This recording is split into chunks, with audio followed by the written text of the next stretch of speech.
too many people avoid conversations about accountability until it's too late. So influence isn't always with KPIs, but how many people are you influencing? When you hit the sweet spot and they're all educated well, all on the same page and all skilled at their roles, that's how you get high performance.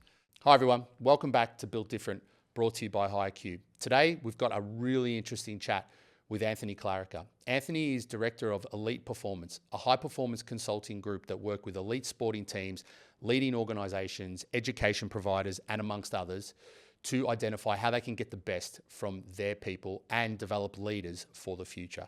He's also the author of The Performance Mindset. So if there is one thing that Anthony is an absolute expert in, it's how you can channel that mindset to deliver great outcomes. In this conversation, we talk about how leaders need to develop the right behaviours and how structure can help underpin that, while also talking about how you can adapt that structure and those behaviours to the audience that you're engaging with. Should be a great conversation. Let me know your thoughts afterwards. Anthony Klarica, thanks for coming and being here on Built Different. Thanks for having me, Christian. No problem at all. So for those that aren't necessarily au fait with performance mindset consulting, tell us a little bit about you and what you've done, how your career's evolved, and maybe some of the organisations you've partnered with over the years. Sure, yeah. Well, performance psychology it's a real emerging field at the moment. I think it's a buzzword. A lot of people are talking about mindset, mental skills, and it's evolved, I think, just in the last few years, Christian. Yeah. But for me, fortunately, I've been around quite a long time, and I started originally my career as a teacher, knowing I wanted to do psychology, and I really wanted to work in the proactive space of psychology. Most people think it's a reactive type of job, go in, fix a problem, and that it's purely related to a mental health concern. And that's part of it for sure, and an important part for many people. Yeah. But performance psychology goes beyond just looking after issues and helping people with those things. It goes into building skills. That's with individuals, teams, groups, organisations, and that's in sports, schools, or business. So that's the field that I've really evolved into, where we go in performance consulting, talk about culture, leadership, and individual skills to thrive. And I think when people build those skills, it helps them cope with challenges better as well. So it's sort of like resistance proofing people. Yeah, okay, that's really interesting, because at the moment, if I think about from a corporate standpoint and the work that I do, this idea of a growth mindset is almost every day. It comes up as a topic, and you're right, it feels like it's become more apparent over the last 4 or 5 years, this idea that you're continually working on yourself to find improvements in what you do to be better. When did you, thinking about your career and how it evolved, when did the shift happen that you thought, okay, I'm going to move into the proactive space, and then working with organisations, sporting bodies and organisations? When did that trigger for you? Probably quite early, and I did actually teach for a little bit, and that was only to do justice to the degree and the study I'd done. And in reality, that turned out to be a really good thing, because standing in front of a classroom and in front of teenagers, from 9 till 4, 30 people at a time is not an easy skill. And a lot of the work that you do in sport, you're talking to groups, large groups, small groups as well. So you sort of build that. I felt like I built that skill from that experience and that training. And then I evolved from there into doing more of the reactive. I went back and finished my psychology. Yeah, okay. And in the psychology, back when I studied then, there wasn't a pure sports psychology degree or performance psychology degree around then. Sure. So I was right into studying the whole piece, but also trying to be proactive in the work I was doing. So I evolved into a hospital setting for psychology. Okay. Actually in child and adolescent psychology, and that was dealing with real challenging issues. And you learn a lot in life and professionally from dealing with real hardcore issues that people and families and communities are experiencing. So that was also an invaluable experience for me. But while I was doing that, I evolved into the proactive space, and I started working in private practice at a sports medicine centre, which was fantastic, with really good people, high-performing sports medicine physicians, doctors, physios, and they were connected looking after some great sports teams and organisations and clubs. So I was doing the reactive work, and then I started doing the proactive work at the same time. So that's sort of how it evolved. Yeah, okay. From there it grew. And so from a spectator standpoint, if you think about how someone might visibly know whether an athlete is demonstrating the appropriate performance mindset, is it as simple as thinking it's how they make the right decision at the right time, or is it something sort of broader than that you may not necessarily be able to always see on the field? It's a good question, because I do get frustrated, let's be really blunt, where people say they're not putting in effort. Yeah, right.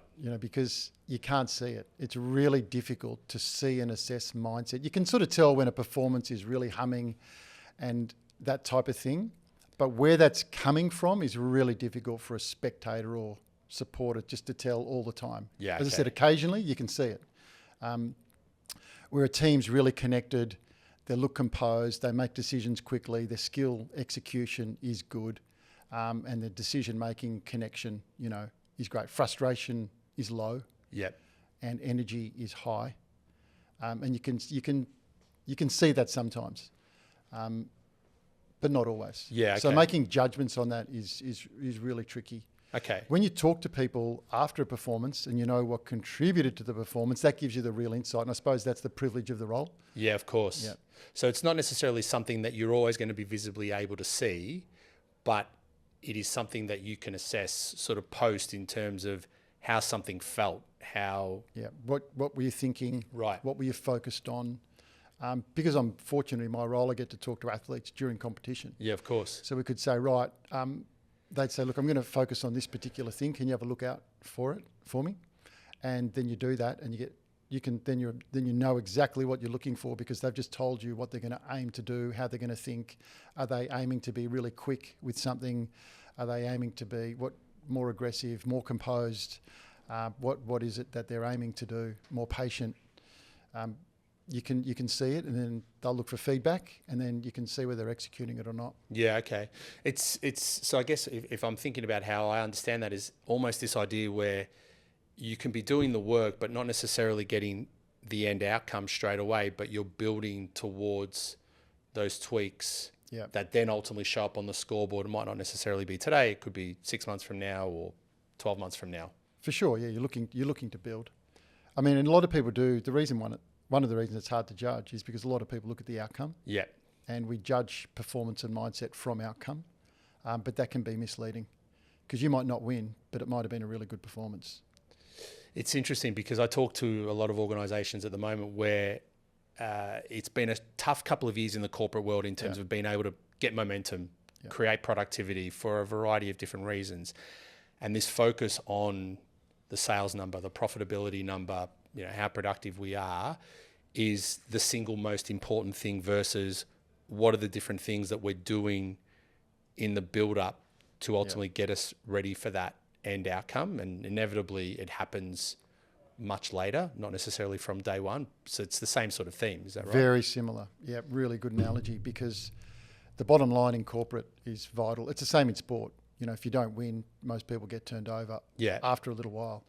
And in the corporate sector, if you're not making money, not getting turnover, revenue, whatever, the KPIs that you've got in your business, if you're not achieving them, then that's what people look at and judge you on. Whereas in reality, the energy that people put into building individuals, building team connection, building the culture, creating standards, allowing people to work, or building people to work to their maximum as individually and collectively, you've got to put those foundations in place to achieve the KPIs. If you're just chasing KPIs all the time, you burn people out, they get tired, lose motivation. And I'm pretty big on engagement as well. Yeah. Engagement is a really big topic, I think, in sport, but also in the corporate field. Yeah, absolutely. And there's incredible data that shows there's a huge variation in engagement. And engagement changes people's attitude, how they connect, how they approach their job, how resilient they are and persistent when things are not going well. Yeah. How much they put in, and even how much problem solving they're doing and innovation. That all those things contribute to achieving the KPIs. But a lot of people don't have time or energy or don't put a high enough price on investing on those particular mindset pieces on their staff, individually or collectively. It's amazing, right? Because I feel like there's never been more information out there or conversation around engagement, well-being, psychological safety, all these different things. Yet, when I scratch under the surface and talk to some of the different clients that I work with, there's always a lack of time to actually invest, and therefore they wonder why the engagement isn't there. But the type of engagement I think you're talking about, it actually does require time, focus, effort, consistency over an extended period for people to trust that it's real, right? Yeah. Consistency is the big ticket. Yeah. It's not a one-off workshop with cupcakes. Yeah. No, that's we can get a bit confused. Yes. You've actually got to build it into, and I talk about this a bit in the book, but systems and structures. You've got to build systems and structures that enable those processes to be part of the fabric. It's not like, oh, we're going to do a one-off workshop. We're going to do a full day here. We're going to have a morning tea here and give everyone half a day or half an hour. Or we're going to do a team activity. Yeah. It's got to be purposeful. It's got to be strategic, and you need certain people to think of that. I occasionally ask when I do presentations or workshops, put your hand up if your company has an OHS supervisor. Yeah, right. Pretty much everyone says yeah. Put your hand up if you've got someone who's in, culture manager. And who does that fall on? It's typically HR or a leader. And to be really proactive in that space and have it ongoing, built into, as I said, the system and structure, that's not easy. No, it's not. And it sounds, when you talk about systems and structure, people automatically think, wow, that sounds like a lot of work. And if I think about the corporate world, and I'm guessing not too dissimilar in the sporting world, there are all these different other facets that leaders need to think about. Like, it's never been more challenging to lead teams, different demographics, challenging to get results, focus on well-being, legislation changes, like different attitudes of generations. Absolutely. But we can talk about simple things when we talk about systems and structures to build that culture, right? Yeah. Yeah, absolutely. Yeah, the consistency is the number one piece. Yeah. And you've got to think of growing your people. While you've got your people, can you grow them? If people feel like you're investing in them and they are growing, yes, while they're in your organisation or while you're leading them, their engagement goes up, and they'll start growing themselves. How, in your view, because I think sport does this better than the corporate world. Yep. Engagement's important, absolutely. But the view around engagement without accountability, it's almost like you can do all these great things, but if no one's accountable for delivering the outcomes that we all need, what's the purpose of engagement? Like, what's your view on how you balance all of those things as leaders and in team environments? Well, leaders have to be comfortable challenging. Right. And people have to be comfortable being challenged, because that leads to growth. Yes. And that's what accountability is about. So in reality, too many people avoid conversations about accountability until it's too late. However, they often don't have a reference point to keep people accountable to. It's too loose. Yeah, okay. Whereas if that's where culture comes in, people don't realise culture's not a soft thing. Culture is a guide that keeps people on the rails. So if you've got a guide, then you can keep people accountable to that culture, to the guide that's overt, that's explicit, that everyone knows. And then it's a lot easier because it's not personal. If you've got to give feedback, you say, oh, I'm not sure that you followed what we discussed or what we're working towards collectively or what we've been working on, and it's not personal. So culture, I often think, enables easier feedback, easier conversations. There's a great quote in the book. It talks about feedback is the lifeblood of a high performer. So yeah, I think you're spot on that people are starting to avoid some of these more difficult conversations. When you talk about culture as a guide, are you referring to cultural pillars, for example, or values that the organisation needs to live by? Is that essentially what you mean? Yeah, the values, behaviours. Behaviours. Behaviours, yeah. You need, if you've got values, that's great, because a lot of people might have respect. Okay. Or growth mindset, or some positivity, or whatever it is. Yes. It's huge variation in that space, but it's the behaviours that underpin it. Yeah, for sure. And if you've got those in place and people agree to them, and there's values alignment, really important when you bring people in that you're clear on what your values are, what you're striving for, what standards you want to keep, behaviourally and ethically and personally, right? Then you go back to those when you give the feedback. Yeah. So that's what I mean. Yeah, for sure. And that needs to happen, I'm guessing, in the moment when you haven't necessarily met a particular standard that aligns back to the guide, the culture guide, or through that regular dialogue that you might have as a leader. Is that right? Yeah, well, I think it can be formal or informal. Yep. Okay. And that helps people, because it's sometimes a bit easier if it's formal, but you don't want to leave it too late. Sure.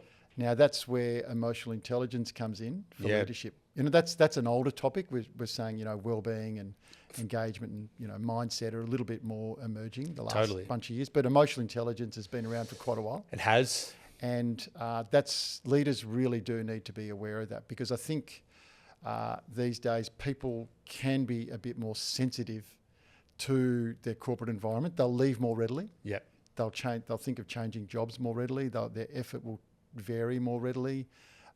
Working from home, how they spend their time, it's more discretionary, right?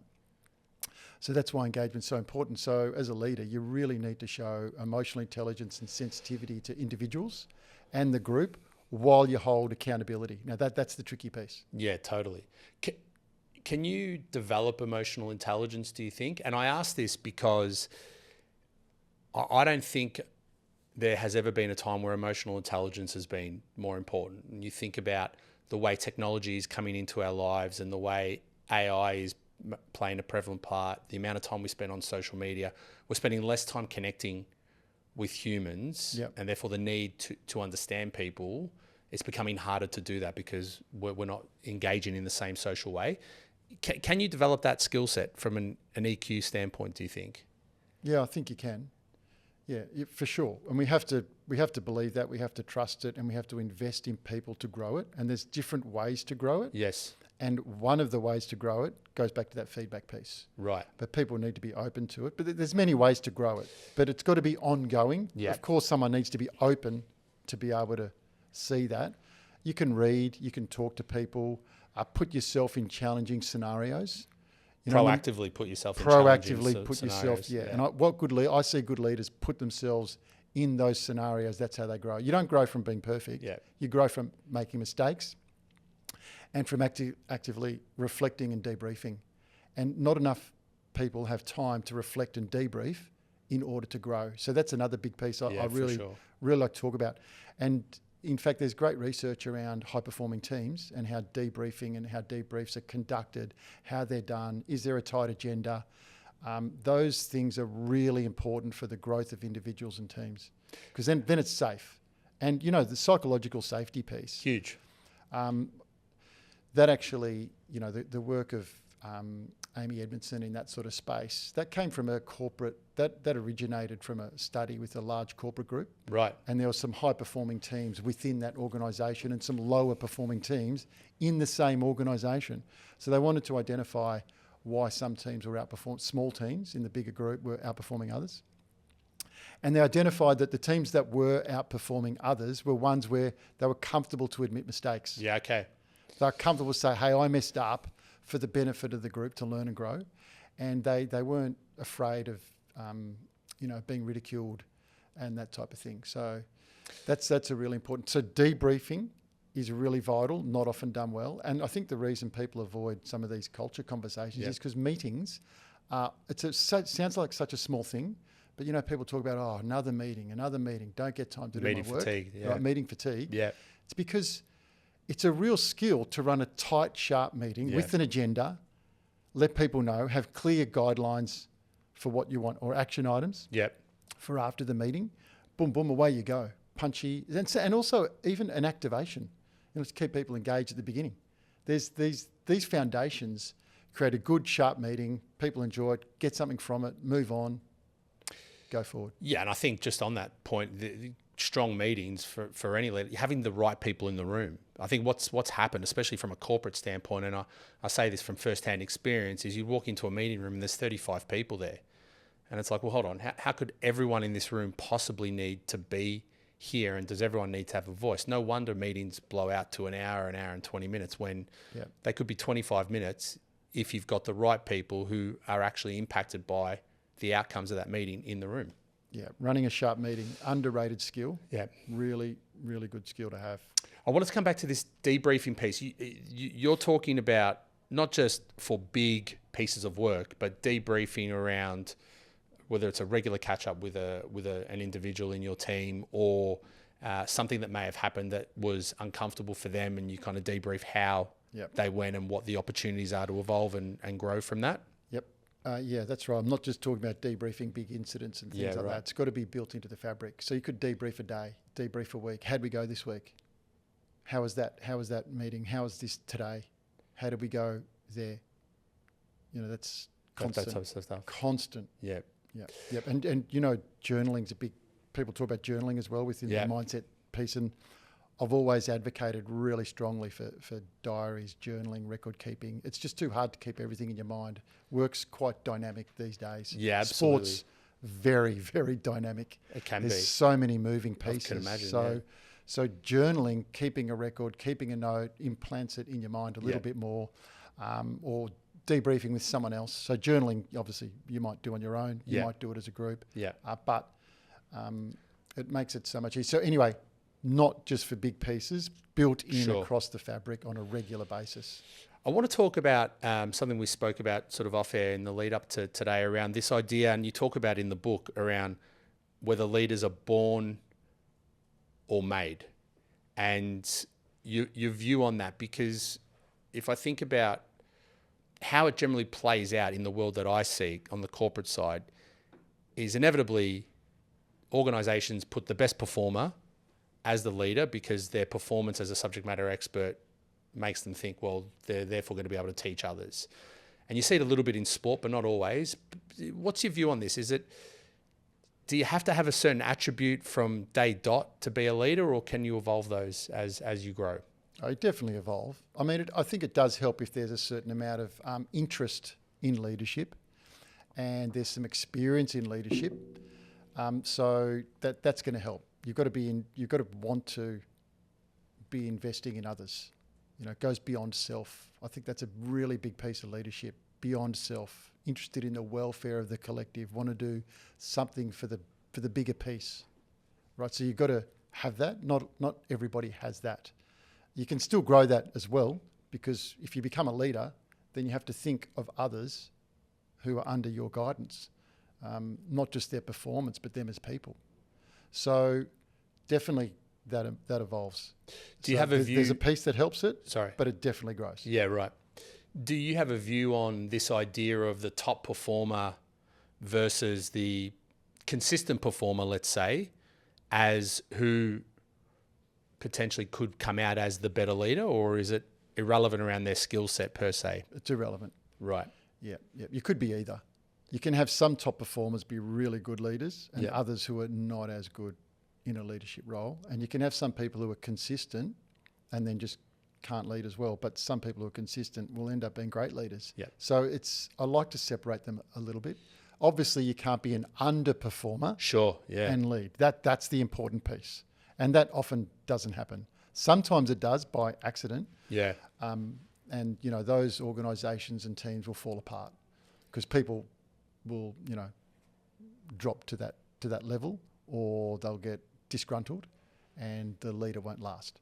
So you can't have an underperformer, but if you're consistent as a performer, sure. Or if you're a high performer, sure. If you've got the leadership qualities and skills and you've got the interest to lead others.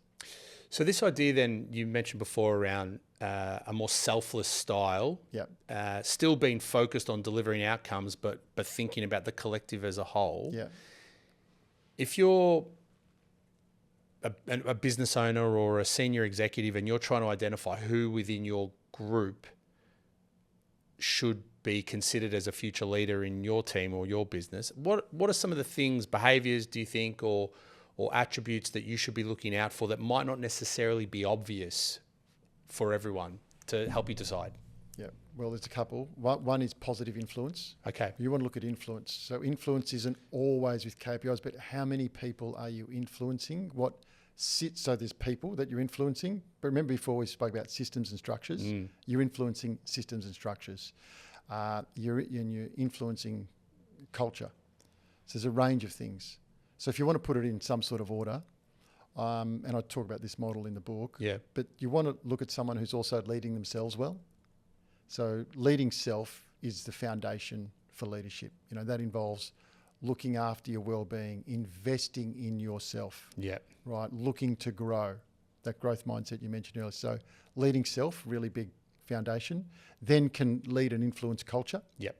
So that's interested in the welfare of the collective because you want the culture to be good, and there's values alignment of that person within that organisation. You know, because if you're not aligned, that's stressful, and people see that, it breaks apart. Then you've got the capacity to influence people. So that's great, and then you can deal with different situations at the top of that. But if you think of those 4 layers, they're things I like to consider. It's really interesting, right? Because I think, again, if you think about the current world, this idea that, again, talking about the corporate world, and it happens in sports, you have your own role within the team. Yes, you lead the team, but you are a part of the team. You've got to do your role. If you haven't got your house in order there and the right foundations, and that starts to fall apart, how could you possibly lead and be that positive influence? So, and you can sometimes forget that when you've become a leader for the first time. It's like you forget about making sure that you've got your own self sorted, right? Very true. This is, and you know, part of the corporate sector, education. Massive sector.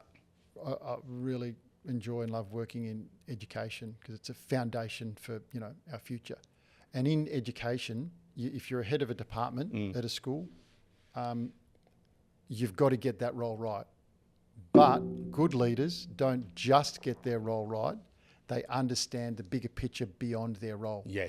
So, and some people will get caught on the bigger picture and will loosen off on their role, and that's not good for leadership.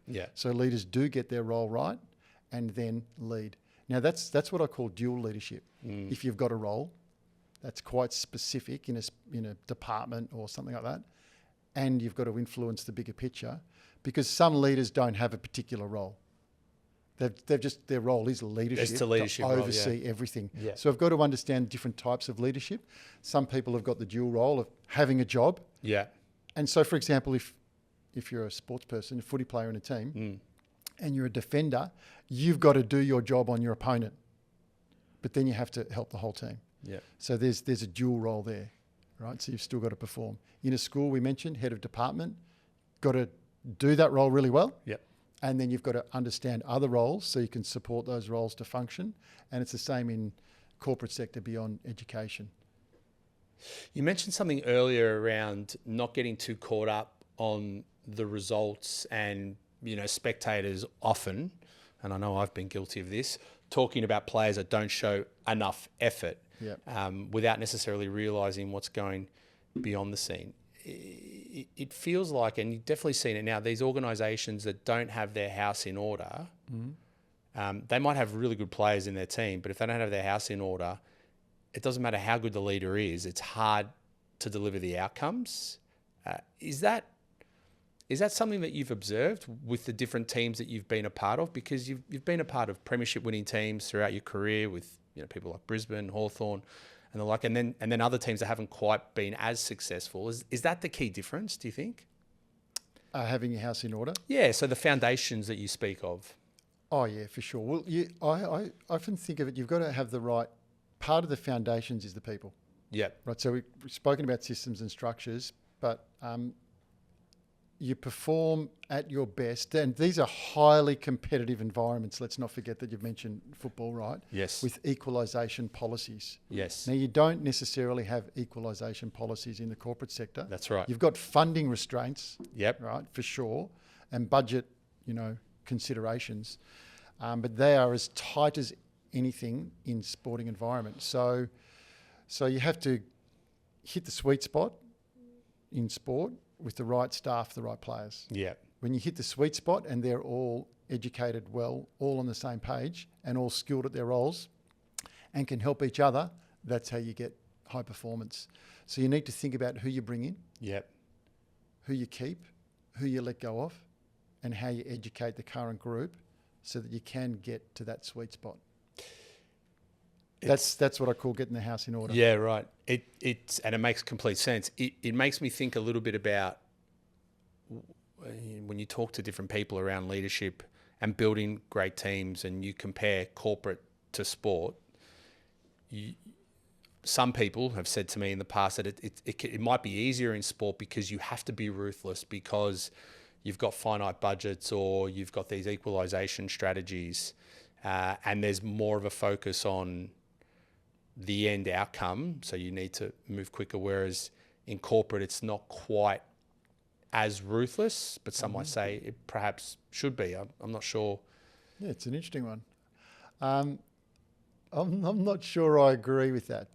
Because you've got an option in corporate. Yes. For how you go and direct. You can dictate the pace.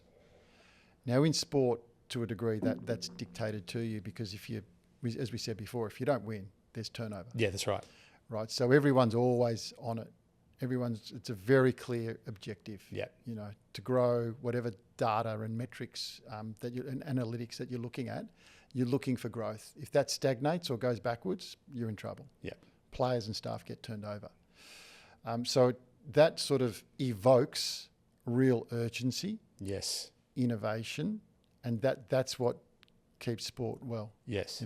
thriving. That's why people might think it's easier in sport, because you've got the environment dictating to the people. And actually, this is something I talk about quite a bit. You've got to consider the environment. Yes. Sort of the culture, but the whole environment. Yep. And the person, and they influence each other. So what that comment would be thinking is the environment helps the people grow. Yes.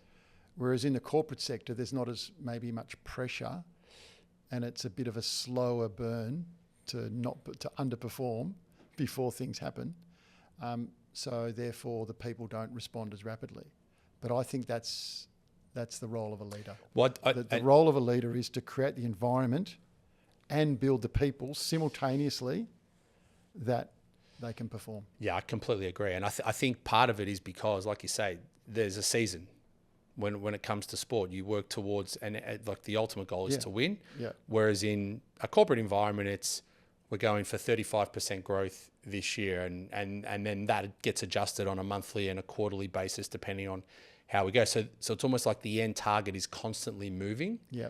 Which I think can be a reason why you see decisions get delayed down the line and people aren't driving the urgency quite so much. But it's harder to see too. It's harder to navigate and to view that. But the best corporate environments I've worked in or seen, yes, that they are very clear on where they're going. Yeah, they're very clear.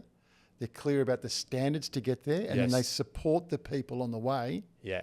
To achieve it, rather than break them down, because they might be struggling, which will impact their resilience. Yeah. So sporting environments have that, because it's evident, like you're saying. But yes. Yeah, the best corporate environments create that. The leaders create that.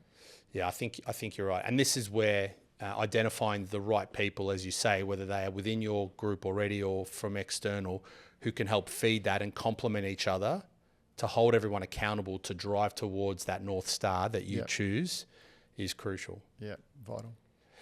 This has been a great conversation. You've mentioned the book. Tell us, it's The Performance Mindset. Yep. 7 Steps to Success in Sport and Business. Yep. Where could people get to it if they wanted to check it out? Yep. Well, it's online. It's in bookshops, going really well. We have some copies on our website as well, which we can do. And we'll put that link in now. Yeah, a lot of corporate groups will either buy some bulk copies or get us to come out and do a talk with the book and part of the book. But yeah, there's chapters on there on culture, on well-being, on resilience, focus, motivation. So yeah, it's gone really well. It's hit bestseller status. About Congratulations. 6,000 copies. So yeah, people are responding. It's got a lot of stories in there, which I think people relate to. It's not absolutely too academic. And And so, yeah, the feedback is it's been relatable. So excellent.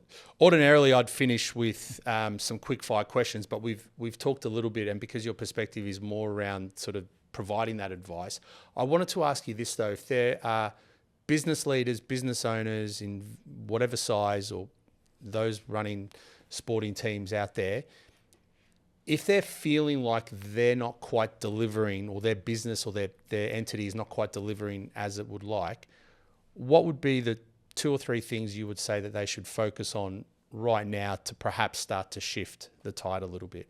Invest in yourself. That's it. Start there. Start with investing in yourself. Now, that looks different for different people depending on where you're at in your life, what's going on. Do you read? Do you get a mentor? Do you get guidance? Is there someone internal to your organisation, outside to your organisation? When you invest in yourself, that really helps you to grow. Step back, debrief, look at the bigger picture, and then narrow in. Get narrow. So you've got to go broad and narrow. Yeah. But debriefing will help that, and then you invest in yourself. So you got to be prepared to look hard in the mirror if things are not going well. Got to work out where to take responsibility. Yeah. And that's not too different than sport. No. You know, where is the responsibility you, or is it the market? Yeah. Is it your competitors? You might be doing a good job and it might not be your fault or responsibility, and then you've got to look at where you can go forward.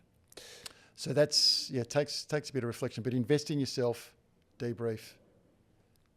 Sounds like a lot of the things that the individual is in control of. Make sure you get on top of those things, right?